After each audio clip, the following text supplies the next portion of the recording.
नमस्कार, खबर 1 मिनट देख रहे हैं आप और मैं आपके साथ रंजना रावत। चलिए 1 मिनट में देखते हैं बिहार झारखंड की पूरी खबरें। आज तक कुछ गलत करे नहीं काम सब लागोर दिया बोल दिया मतलब हां मतलब 20 तारीख तक मतलब बातें तुम बोले सामान ने फरमान तक 20 तारीख तक कुछ नहीं फैलाए।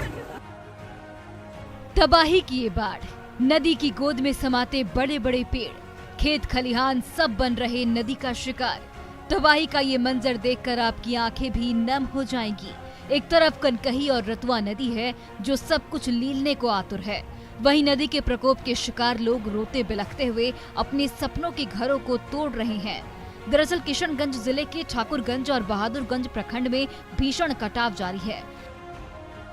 जरा इस मजबूर लोगों को देखिए, कोई अपने पक्के मकान को तोड़ रहा है तो कोई अपने आशियाने से लिपट कर रो रहा है। यहाँ खेत खलिहान सब नदी की गोद में समा रहे हैं। बाढ़ के कारण लोग पलायन करने को मजबूर हैं, वहीं लोग भी प्रशासन की लापरवाही से नाराज हैं।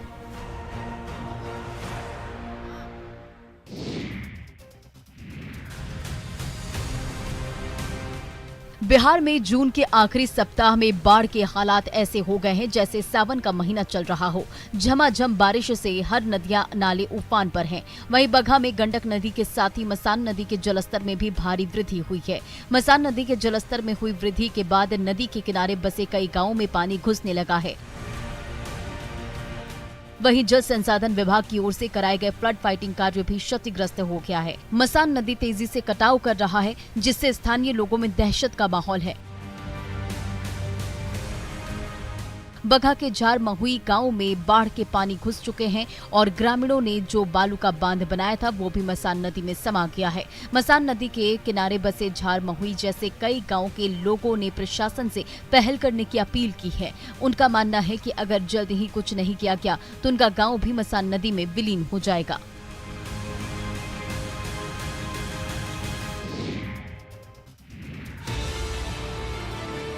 बाढ़ के रेड जोन कहे जाने वाले कटिहार में हर साल महानंदा और गंगा के कहर से कई स्कूल नदी के गर्भ में समा जाते हैं। कुछ ही सालों में लगभग 6 से ज्यादा स्कूल समाधि ले चुके हैं। वहीं इस बार भी अहमदाबाद प्रखंड के मध्य विद्यालय जब्बू टोला पर संकट गहराता जा रहा है। स्कूल का एक बड़ा हिस्सा पहले ही नदी में समा चुका है। अब स्कूल के बच्चे खुसे हिस्से पर भी संकट गहरा गया है। स्थानीय लोगों की माने तो स्कूल के नदी में समा जाने पर उनके बच्चों को लगभग 10 किलोमीटर दूर पढ़ने भेजना पड़ेगा। आम लोग शासन और प्रशासन से कई बार इस विद्यालय को बचाने के लिए गुहार लगा चुके हैं, पर अब तक कोई पहल नहीं की गई। स्कूल भवन भी अब कटाव का शिकार बनने का इंतजार कर रहा है। फिलहाल नदी के कटाव को देखते हुए स्कूल में पढ़ाई बंद कर दी गई है। वहीं प्रशासन का कहना है कि जल्द ही स्कूल को बचाने के लिए पहल की जाएगी।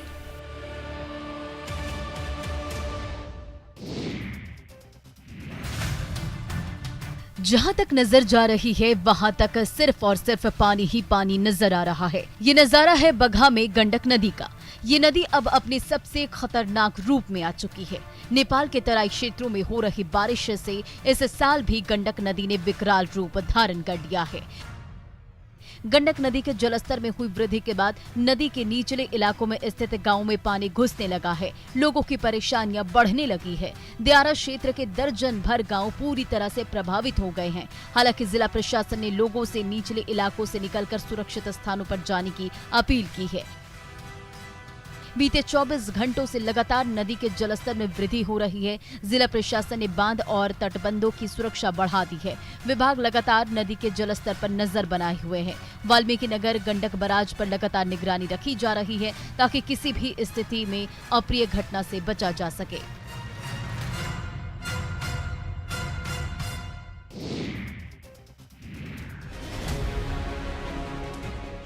बिहार में लगातार हो रही बारिश से बाढ़ जैसे हालात हो चुके हैं। नदियां नाले पहले ही उफान पर है। वहीं अब शहरों में लगातार बारिश से जल जमाव की स्थिति हो गई है। छपरा में पहली बारिश में ही नगर निगम की पोल खुल गई है। शहर की अधिकांश सड़कें जलमग्न दिख रही है। शहर के हृदय स्थली मोना चौक का इलाका बारिश में झील बन गया है, जिसके कारण लोगों को आवागमन में दिक्कतों का सामना करना पड़ रहा है। नगर निगम ने दावा किया था कि बरसात पूर्व सफाई कराई जाएगी, लेकिन अभी तक खनुआ का कार्य भी पूरा नहीं हुआ, जिसके कारण लोग परेशान हैं। राजधानी पटना में भी लगातार बारिश से जनजीवन अस्त व्यस्त हो चुका है। वहीं पाटलिपुत्र इलाके में बारिश से जनजमाव की स्थिति हो गई है। पटना नगर निगम के अधिकारियों के दावे खोखले साबित हुए हैं और एक बार फिर पटना पानी पानी हो गया है। सड़कें अब नदियों की तरह दिखाई दे रही है, जिसके कारण लोगों को आने जाने में परेशानी हो रही है।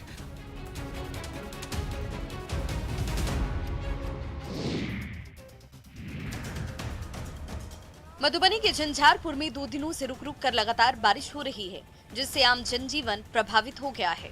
वहीं जिम्मेदारों की बेपरवाही ने लोगों की परेशानी को और बढ़ा दिया। ये तस्वीर झंझारपुर शहर की मुख्य सड़क की है। अंधरा ठाड़ी और NH57 से झंझारपुर शहर को जोड़ने वाली इस सड़क में कनौली के पास गड्ढों की भरमार है, जिसमें बारिश का पानी भर जाने से लोगों की परेशानी काफी बढ़ गई।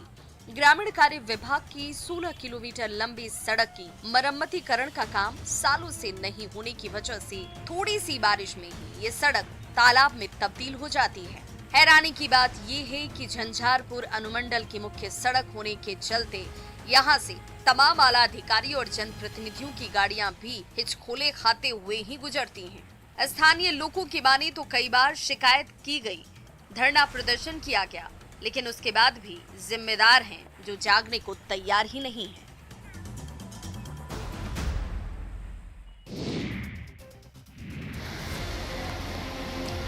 मानसून की बारिश से प्रदेश के कई जिले पानी से तरबतर हो चुके हैं। मौसम विभाग ने भी आंधी गरज ठनका के साथ बारिश की चेतावनी दी है। वहीं राजधानी पटना में जोरदार बारिश हो रही है। आकाश में काले काले बादल छाए हुए हैं और तेज हवाएं चल रही हैं।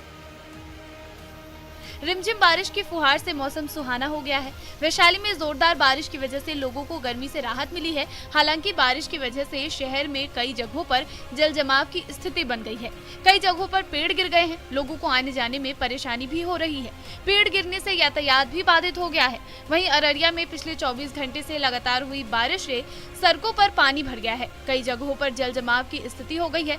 हम आपको फारबिसगंज शहर के सदर रोड की तस्वीरें दिखा रहे हैं, जहां जल जमाव की स्थिति हो गई है। सड़कों पर घुटने तक पानी भर गया है। वहीं लगातार बारिश से नदियों के जलस्तर में भी बढ़ोतरी हो रही है, जिससे बाढ़ की आशंका बढ़ गई है।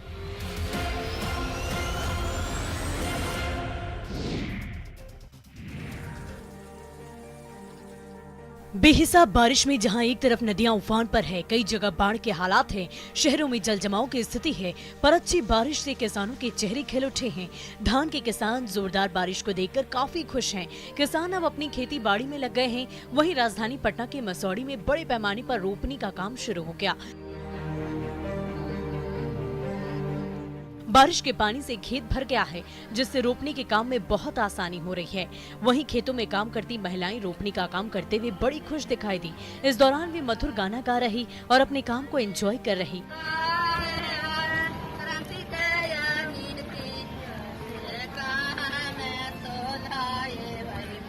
इस साल मानसून की शुरुआती दौर में हुई अच्छी बारिश से धान की फसल अच्छी होने की संभावना है।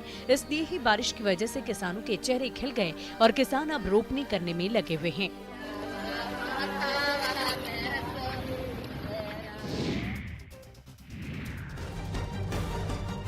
वैशाली में बेखौफ अपराधियों के आतंक से लोग बेहद परेशान हैं। अपराधी एक के बाद एक घटना को अंजाम देकर पुलिस को खुली चुनौती दे रहे हैं। ताजा मामला नेशनल हाईवे 322 के काजीपुर चौक का है, जहां ज्ञात चोरों ने रोहित एंटरप्राइजेज और यामाहा एजेंसी में चोरी की घटना को अंजाम दिया। हालांकि यामाहा एजेंसी में चोरों को कुछ हाथ नहीं लगा। वहीं इस घटना की सीसीटीवी फुटेज भी सामने आ चुका है, जिसमें 6 संदिग्ध लोग शोरूम के बाहर दिखाई दे रहे हैं। दूसरी तरफ रोहित एंटरप्राइजेज शोरूम को चोरों ने अपना निशाना बनाया और 2 बाइक पार कर दी। मिली जानकारी के अनुसार शोरूम में अज्ञात चोरों ने हमला कर दिया और शटर उखाड़कर चोरी की घटना को अंजाम दिया। चोरों ने 2 बाइक को अपना निशाना बनाया, साथ ही करीब 80,000 रुपए भी चुरा ले गए। वहीं शोरूम के अंदर के फुटेज में गल्ले को तोड़ते हुए चोर साफ तौर पर दिखाई दे रहा है। चोर बड़े आराम से गल्ला तोड़कर पैसा चोरी कर लेता। पुलिस सीसीटीवी के आधार पर मामले की छानबीन में जुट गई है।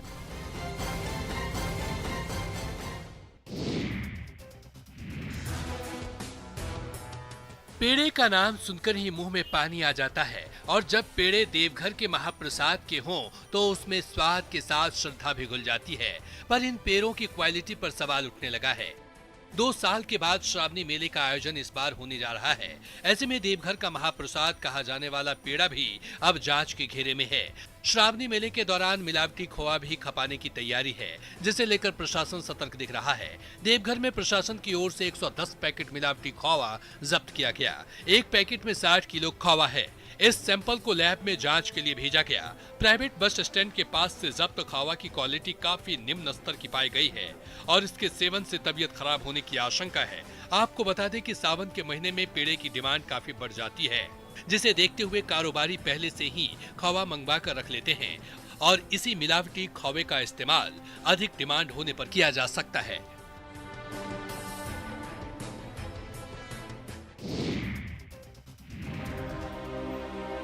कहते हैं कि उम्मीदें कभी किसी स्थिति की मोहताज नहीं होती हैं।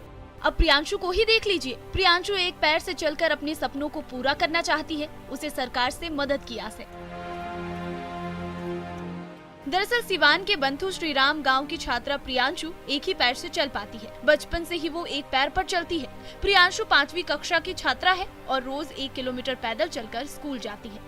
प्रियांशु के पिता राम सागर चौहान मजदूरी का काम करते हैं और मां घर का कामकाज संभालती है। परिवार की आर्थिक स्थिति ऐसी नहीं है कि बेटी को कृत्रिम पैर लगवा सके। प्रियांशु पढ़ लिख कर कुछ करना चाहती है, कुछ बनना चाहती है, लेकिन बिना सरकारी मदद के उसके सपने साकार नहीं हो सकते हैं। दिव्यांग बच्ची सरकार से कृत्रिम पैर लगाने की गुहार लगा रही है ताकि उसकी जिंदगी की सफर आसान हो सके और प्रियांशु अपने सपनों को पूरा करने के लिए एक कदम और आगे बढ़ा सके।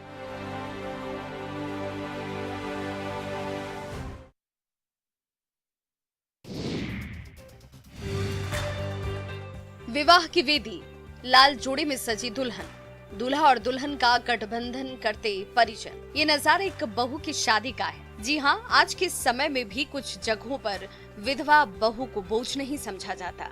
इस ससुर ने कुरीतियों को तोड़ समाज को एक नई दिशा दी है। दरअसल छपरा में एक ससुर ने पिता का फर्ज अदा करते हुए अपनी बहू का कन्यादान किया। बेटे की मौत के बाद ससुर बहू की स्थिति को देखकर परेशान थे। उन्होंने निर्णय लिया कि अपनी बहू की शादी फिर से कराकर उसकी गृहस्थी बचाएंगे। इसके बाद ससुर ने अपनी विधवा बहू का स्वयं अपने हाथों से सोनपुर के हरिहरनाथ मंदिर में विवाह कराकर समाज में एक नई मिसाल कायम की। वहीं उसके भसुर ने भाई का रिश्ता निभाते हुए उसे विदा किया। ससुराल की तरफ से उठाए गए इस कदम की पूरे जिले में सराहना हो रही है। बहू चांदनी का एक बेटा भी है जिसे ससुर ने अपने पास रखने का फैसला किया और अपनी बहू रूपी बेटी को खुशी खुशी विदा किया।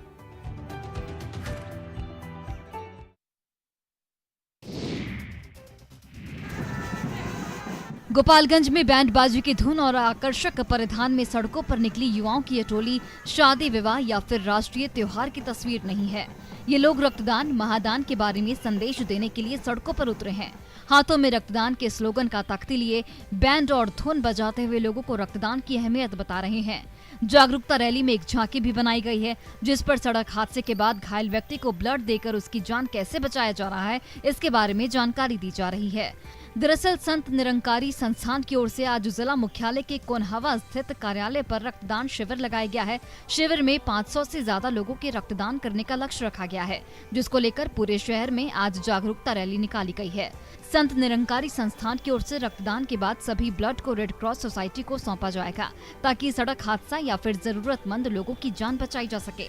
ब्लड के अभाव में किसी मरीज की जान न जाए, इसके लिए संत निरंकारी की ओर से यह एक बड़ी पहल शुरू की गई है। बिहार में उच्च